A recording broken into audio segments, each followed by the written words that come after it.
I'm Ed Adams, and this is my partner, Jeff Mills. Our SAGE story is one of survival. We are both long-term survivors of HIV/AIDS. We've been infected by the virus for since the beginning.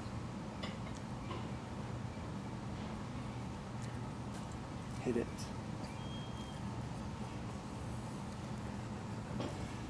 We met in New York City 23 years ago on a dance floor at a Saint at Large party.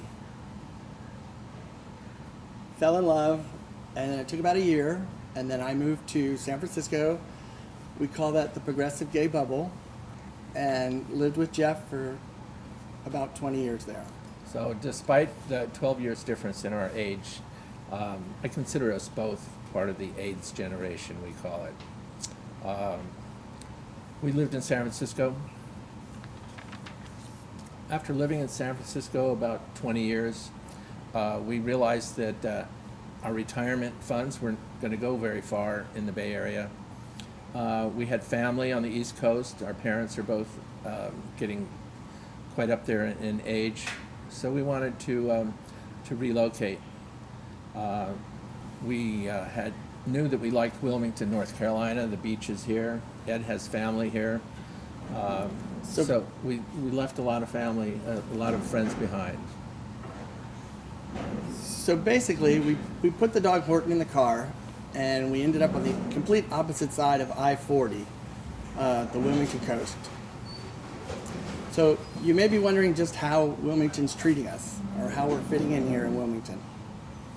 After 6 months of living here, we were watching the news. We noticed that there was a local Christian school affiliated with a church in our neighborhood, near Myrtle Grove neighborhood of Wilmington, was instituting a policy where all LGBT students were going to be asked to leave, and no future students would be allowed who had LGBT members of their family. We were mortified by this and started to participate in picketing that church on Sunday mornings.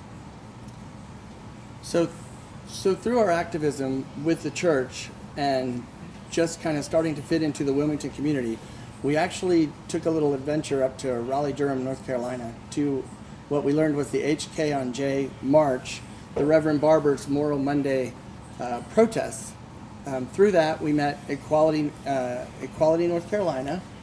We met folks in EQNC, Equality North Carolina, who later came to Wilmington to help us initiate a local LGBT rights group, Cape Fear Equality. Through Cape Fear Equality, we essentially met a couple of other organizations, SAGE, and you go ahead and tell them about SAGE. Well, SAGE has inspired us to actually begin, Ed and I are going to begin a local peer-to-peer HIV long-term survivors group that we hope will grow over time. We're calling it HERO, HIV Positive Elders Regional Outreach. Thank you. Share your story at sageusa.org/SageStory.